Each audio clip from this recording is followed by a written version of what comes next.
Assalamualaikum warahmatullahi wabarakatuh. Bapak dan Ibu yang saya hormati, pernahkah Anda bangun di pagi hari dengan niat ingin menyegarkan tubuh seperti dulu udara masih segar matahari, mulai menyelinap masuk lewat tirai? Anda berdiri perlahan bersiap untuk berjalan keliling halaman atau sekadar ke dapur. Tapi baru 3 atau 4 langkah, lutut terasa ngilu, betis kaku, napas mulai pendek. Bukan segar yang datang, tapi rasa lelah yang justru menumpuk. Tubuh seperti berkata, aku sudah tak sanggup. Apakah ini pernah terjadi pada Anda? Dan lebih dari itu, pernahkah Anda bertanya dalam hati, kenapa jalan kaki yang dulu membuat tubuh ringan, kini malah membuat saya nyeri? Apakah saya memang sudah terlalu tua untuk bergerak seperti dulu? Hari ini izinkan saya berbagi sebuah kenyataan yang jarang dibicarakan secara jujur kepada lansia, bahkan oleh tenaga kesehatan sendiri. Sebuah rahasia kecil yang bisa membantu Anda memahami mengapa cara-cara lama yang dulu terasa menyehatkan justru bisa menjadi beban tersembunyi bagi tubuh di usia 65 tahun ke atas. Dan yang lebih penting, bagaimana kita bisa menggantinya dengan 5 gerakan ringan, lebih aman, lebih ramah untuk sendi dan jantung, tapi tetap sangat bermanfaat bagi kesehatan Anda. Di balik kebiasaan berjalan kaki yang selama ini kita anggap aman, ternyata ada risiko yang tidak terlihat bisa melemahkan sendi, memperlambat sirkulasi darah, dan memberi tekanan berlebih pada jantung, terutama jika dilakukan tanpa penyesuaian. Saya adalah Dr. Rahmat Widodo. Sudah lebih dari 20 tahun, saya mendampingi para lansia dari berbagai daerah di Indonesia, dari kota besar sampai desa-desa kecil, dan saya menyaksikan sendiri betapa banyak orang yang niatnya ingin sehat, tapi justru memperburuk kondisi karena tidak tahu cara bergerak yang tepat untuk tubuh mereka yang telah berubah. Dalam video ini, saya akan mengajak Bapak dan Ibu menelusuri 5 gerakan pengganti jalan kaki yang jauh lebih aman, lebih ringan, tapi tetap sangat efektif untuk menjaga kesehatan jantung dan memperlancar aliran darah. Semuanya bisa dilakukan dari rumah tanpa harus melangkah keluar. Mari kita mulai perlahan. Mungkin tidak semua hal bisa kita ubah hari ini, tapi satu gerakan kecil bisa menjadi awal dari pemulihan besar. Sebelum kita lanjut ke bagian latihan, saya ingin mengajak Bapak dan Ibu untuk saling menyapa. Silakan tulis di kolom komentar Anda sedang menonton video ini dari mana. Kota mana atau desa mana yang sedang menemani langkah-langkah kecil untuk menjaga kesehatan jantung hari ini. Saya pribadi selalu senang membaca komentar-komentar Bapak dan Ibu dari berbagai daerah. Ada yang dari Padang, dari Banjarmasin, dari pelosok Kalimantan hingga pelosok Flores. Kita semua terhubung karena satu hal, ingin hidup sehat tanpa rasa takut pada usia. Tulis satu kata saja tempat Anda berada saat ini.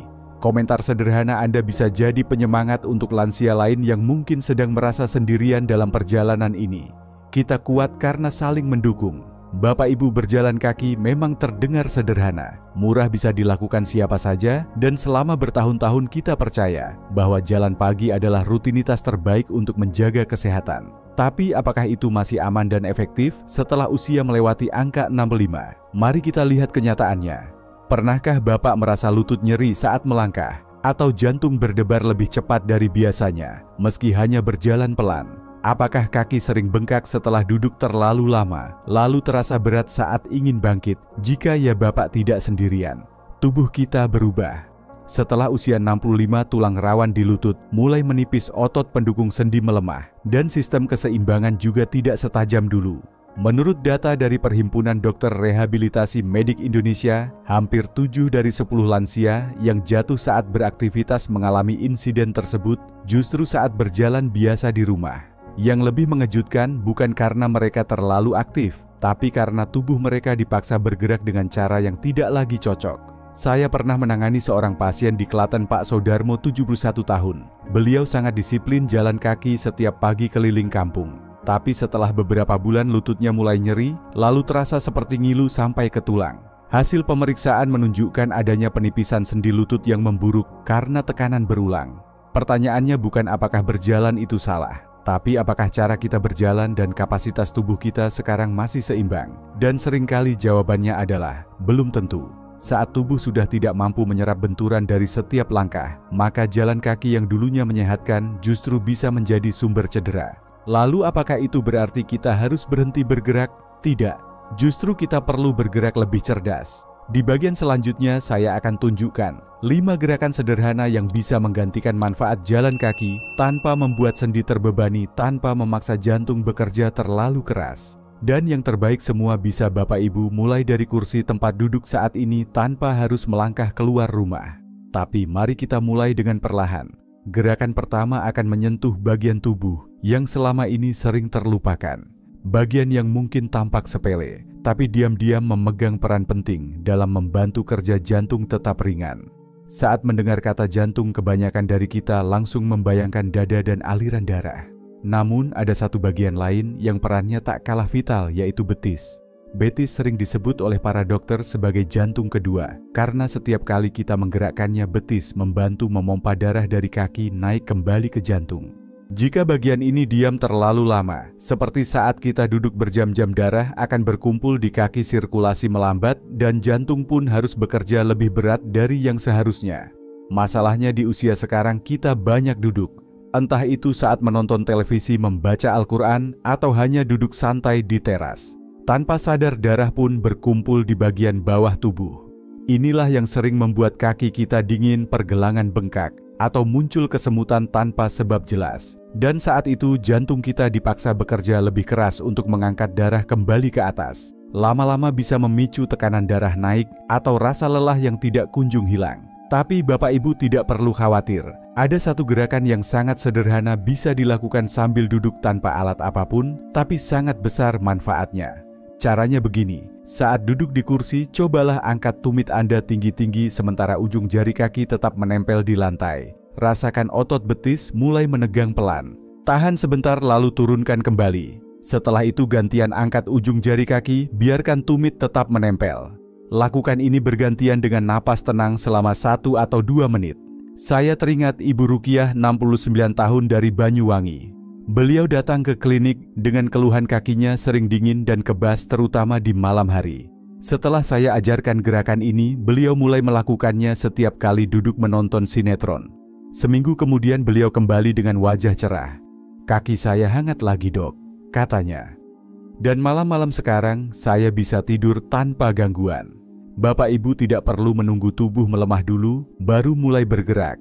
Kadang justru dari gerakan kecil seperti ini tubuh mulai bangkit pelan-pelan. Di bagian berikutnya saya akan tunjukkan satu gerakan lembut lainnya yang bisa membuka napas, memperkuat jantung bagian atas, dan membuat tubuh terasa lebih ringan. Jangan lewatkan. Bapak Ibu di usia muda dulu mungkin kita pernah melakukan push up di lantai di lapangan, atau saat ikut senam pagi. Tapi sekarang pikiran untuk turun ke lantai saja rasanya sudah membuat lutut nyeri dan punggung pegal. Itulah sebabnya banyak orang lansia menyerah dan berpikir, saya memang sudah tidak bisa lagi. Namun jangan buru-buru menyerah. Tubuh kita masih bisa diajak bergerak asal dengan cara yang sesuai. Salah satu gerakan terbaik untuk menjaga kekuatan jantung, otot lengan, dan pernapasan adalah push up juga. Tapi bukan di lantai, melainkan di tembok rumah sendiri. Gerakan ini tidak membuat lutut terbebani. Kita hanya berdiri menghadap dinding, meletakkan telapak tangan sejajar dengan bahu dan perlahan mendekatkan tubuh ke arah dinding. Lalu kembali ke posisi semula dengan dorongan ringan. Tidak perlu cepat, yang penting napas tetap teratur, tubuh tegak, dan dilakukan dengan hati-hati. Gerakan ini terlihat sederhana tapi manfaatnya luar biasa. Saat kita mendorong tubuh ke arah tembok, otot dada, bahu, dan lengan akan aktif. Dan yang lebih penting, otot-otot kecil yang membantu kita bernapas pun ikut bekerja. Ini sangat penting karena setelah usia 65 kapasitas paru-paru kita memang cenderung menurun. Saya teringat kisah Ibu Leni usia 73 dari Bandung. Beliau mengaku sering ngos-ngosan saat berjalan beberapa meter dan postur tubuhnya mulai membungkuk. Saya sarankan beliau mencoba gerakan ini setiap pagi 5 kali saja di dinding dapur rumahnya. 1 minggu kemudian beliau telepon dengan suara riang. Katanya, "Sekarang saya merasa lebih ringan, Dok. Napas tidak sesak lagi dan saya mulai berdiri lebih tegak." Bapak Ibu, tubuh kita ini seperti sahabat lama. Ia tidak pernah sepenuhnya meninggalkan kita, hanya menunggu untuk diajak bicara dengan lembut. Dorongan tadi bukan sekadar latihan, tapi juga cara untuk menyentuh kembali kekuatan dalam diri yang mungkin sudah lama diam. Kalau sampai di titik ini Bapak Ibu merasa latihan ini cocok, saya ingin mengajak Bapak Ibu sejenak berbagi. Tulis di kolom komentar. Dari 3 latihan pertama, tadi mana yang paling mudah untuk Anda lakukan di rumah? Saya ingin tahu latihan mana yang paling terasa manfaatnya agar saya bisa bahas lebih dalam di video berikutnya. Sekarang kita lanjutkan ke gerakan berikutnya yang bisa dilakukan dari kursi dan tetap memberi efek luar biasa untuk kaki dan sirkulasi. Kita coba bersama. Bapak Ibu yang saya hormati, salah satu tantangan terbesar setelah usia 65 bukan hanya kekuatan tapi kestabilan. Banyak dari kita yang merasa lutut mulai goyah atau sulit berdiri lama tanpa merasa lelah.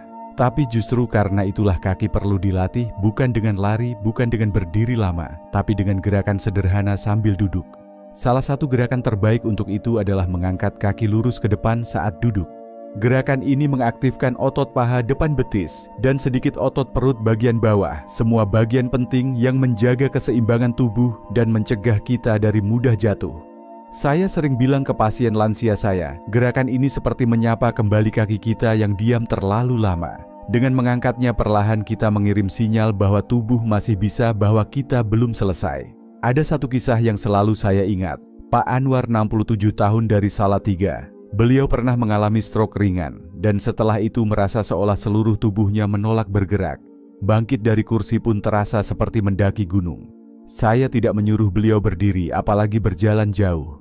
Yang saya minta hanyalah duduk, angkat satu kaki lurus ke depan, tahan sebentar, lalu turunkan pelan-pelan. Ulangi bergantian pelan-pelan, sesuai kekuatan. Tak perlu tinggi, tak harus sempurna, yang penting dilakukan dengan sabar. Minggu pertama beliau hanya bisa mengangkat kakinya selama beberapa detik. Tapi 2 minggu kemudian suaranya di telepon terdengar penuh semangat. Saya mulai bisa berdiri tanpa pegangan, dok, katanya. Dan kaki saya terasa lebih kokoh. Secara medis gerakan ini membantu aliran darah dari kaki kembali ke jantung. Saat otot paha bekerja, mereka ikut memompa darah ke atas, mengurangi risiko pembekuan pembengkakan, dan perlahan-lahan memperkuat daya tahan tubuh. Tapi bukan hanya tubuh yang merespons. Secara emosional, latihan ini membangkitkan kepercayaan diri, memberi pesan bahwa kita masih bisa memilih untuk bangkit walau perlahan. Sampai di titik ini, kita sudah mencoba 3 gerakan sederhana yang bekerja langsung pada kaki, menstabilkan sendi dan memperlancar sirkulasi. Tapi tubuh kita bukan hanya bergantung pada kaki. Ada bagian lain yang sering terlupakan, padahal diam-diam memegang peran penting dalam menjaga tekanan darah, sistem saraf, dan rasa tenang di dalam diri, yaitu tangan dan pusat saraf halus. Maka kalau hari ini Bapak Ibu merasa kaki masih berat, jangan khawatir. Kita akan beralih ke bagian tubuh lain yang tak kalah penting, gerakan berikutnya. Bahkan bisa dilakukan tanpa perlu menggerakkan kaki sama sekali. Mari kita lanjutkan bersama. Bapak Ibu yang saya cintai, di usia sekarang, banyak orang hanya fokus pada kaki yang lemah atau punggung yang pegal. Tapi ada satu bagian tubuh kecil yang justru menyimpan kekuatan besar untuk menjaga jantung tetap sehat, yaitu tangan. Lebih tepatnya genggaman tangan. Beberapa tahun terakhir para ahli mulai meneliti kaitan antara kekuatan tangan dengan kesehatan jantung, dan hasilnya mengejutkan. Mereka menemukan bahwa ketika kita melatih genggaman secara perlahan dan teratur, tekanan darah bisa menurun, pembuluh darah menjadi lebih lentur, dan sistem saraf pun menjadi lebih seimbang. Bahkan kekuatan genggaman yang baik sering dikaitkan dengan umur yang lebih panjang. Latihan ini sangat sederhana. Bapak Ibu hanya perlu sebuah bola kecil yang lembut, bisa bola karet, bola stres, atau bahkan kain gulung. Sambil duduk santai, cobalah meremas bola itu perlahan, tahan sebentar lalu lepaskan.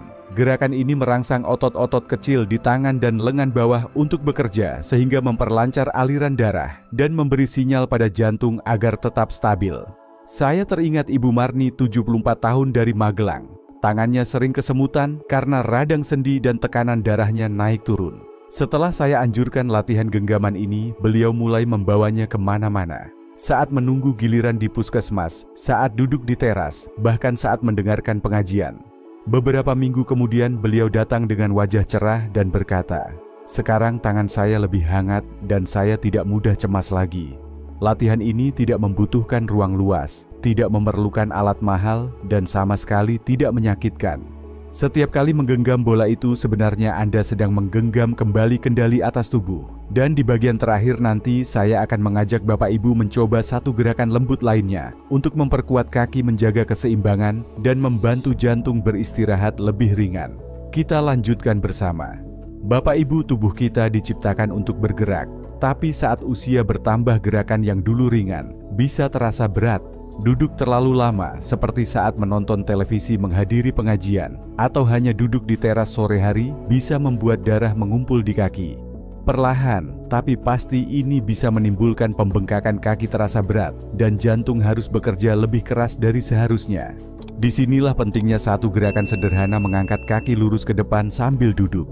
Gerakan ini mungkin terlihat ringan, tapi bagi tubuh lansia ini adalah latihan yang sangat berarti. Saat paha depan menahan beban kaki yang terangkat, otot tersebut membantu memompa darah naik kembali ke jantung. Aliran darah menjadi lebih lancar, oksigen lebih mudah sampai ke otot dan organ dan risiko pembekuan darah di kaki berkurang. Saya pernah merawat Pak Yusuf, 75 tahun, pensiunan guru dari Semarang. Setelah serangan jantung ringan, beliau kehilangan semangat. Naik beberapa anak tangga saja terasa seperti mendaki gunung. Tapi saya tidak memintanya untuk lari, bahkan berdiri pun tidak. Saya hanya menyarankan duduk tenang, angkat satu kaki lurus ke depan, tahan sejenak, lalu turunkan perlahan. Hari pertama hanya sebentar, tapi setiap pagi beliau ulangi lagi. 3 minggu kemudian Pak Yusuf datang dengan semangat baru. Beliau berkata, "Sekarang saya bisa naik 5 anak tangga tanpa harus berhenti. Saya merasa hidup saya kembali bergerak." Secara psikologis, gerakan ini juga memberi rasa percaya diri. Bahwa tubuh yang dulu terasa lemah ternyata masih mampu merespons, masih bisa dilatih. Kadang hanya butuh gerakan kecil untuk menyalakan harapan besar. Bapak Ibu bisa melakukan gerakan ini kapan saja, sambil duduk di ruang tamu mendengarkan murotal, atau sekadar berbincang dengan cucu. Tidak ada batasan waktu, tidak ada tekanan. Hanya satu kaki yang diangkat perlahan sebagai bentuk kasih sayang kepada tubuh yang telah menemani kita puluhan tahun. Dan setelah 5 gerakan yang kita pelajari bersama, izinkan saya menyampaikan satu pesan pribadi, sebuah ajakan lembut untuk kembali percaya pada diri sendiri, pada tubuh yang menua, dan pada harapan yang belum pernah padam. Kita lanjutkan bersama. Bapak Ibu, setelah 5 gerakan sederhana yang baru saja kita pelajari bersama, saya ingin mengajak Bapak Ibu sejenak berhenti, bukan untuk menyerah, tapi untuk menyadari betapa luar biasanya tubuh kita ini. Tubuh yang mungkin sudah sering lelah, tubuh yang kadang nyeri tanpa sebab, tubuh yang perlahan berubah, tidak sekuat dulu, tidak selincah dulu. Tapi tubuh yang sama ini masih mendengar kita, masih mau bergerak ketika kita ajak dengan lembut, masih mau bangkit ketika kita beri kesempatan. Saya sering melihat para lansia merasa kecil hati saat tubuh mereka tak lagi seperti dulu. Mereka berkata, "Saya tidak bisa apa-apa lagi, Dok."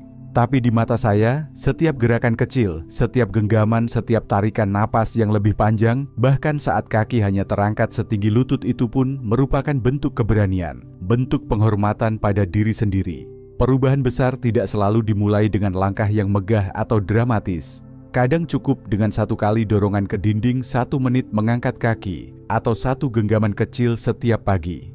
Itulah cara tubuh mengingat bahwa ia belum selesai. Bahwa hidup di usia ini bukanlah akhir, melainkan awal perjalanan menuju pribadi yang lebih bijak, lebih tenang, dan lebih memahami apa yang benar-benar penting. Dan yang paling penting, Bapak Ibu tidak sendiri. Di luar sana banyak orang seusia. Bapak Ibu juga sedang menapaki jalan yang sama, belajar menerima perubahan, jatuh, lalu bangkit lagi dengan harapan tak pernah padam. Latihan dalam video ini bukan tentang kesempurnaan, melainkan tentang keberanian kecil untuk memulai. Selama darah masih mengalir di tubuh ini, harapan akan selalu hidup. Selama kaki masih bisa terangkat, meski hanya sejengkal, dan selama hati masih mau bergerak maju walau pelan, maka tubuh pun akan menjawab, "Saya masih mampu." Itulah kekuatan yang cukup untuk menyambut hari esok. Bapak Ibu yang saya hormati, 5 gerakan yang baru saja kita pelajari bukanlah mukjizat instan. Tapi jika dilakukan dengan niat yang tulus dan sedikit ketekunan, mereka bisa menjadi jembatan menghubungkan kita kembali dengan tubuh yang lebih kuat, sirkulasi yang lebih lancar, dan hati yang lebih tenang. Cukup satu napas lebih dalam, satu gerakan kecil, satu niat baik untuk terus mengajak tubuh ini bergerak selaras dengan semangat kita hari demi hari. Jika video ini bermanfaat, jangan ragu untuk membagikannya kepada orang-orang tercinta, sahabat keluarga, atau lansia lain yang sedang berjuang menjaga kesehatannya. Satu kiriman kecil hari ini bisa menjadi awal perubahan besar untuk orang lain. Dan jika Bapak Ibu ingin terus belajar bersama saya, silakan klik tombol berlangganan dan nyalakan lonceng notifikasinya agar tidak ketinggalan video berikutnya. Saya akan terus menemani dengan tips-tips kesehatan yang sederhana, aman, dan bisa dilakukan di rumah. Sebelum menutup, tulis di kolom komentar latihan, mana yang paling ingin Bapak Ibu coba pertama kali. Saya tunggu jawabannya di komentar. Insya Allah, dari langkah kecil ini kita akan terus melangkah bersama menuju hari-hari yang lebih sehat dan bermakna.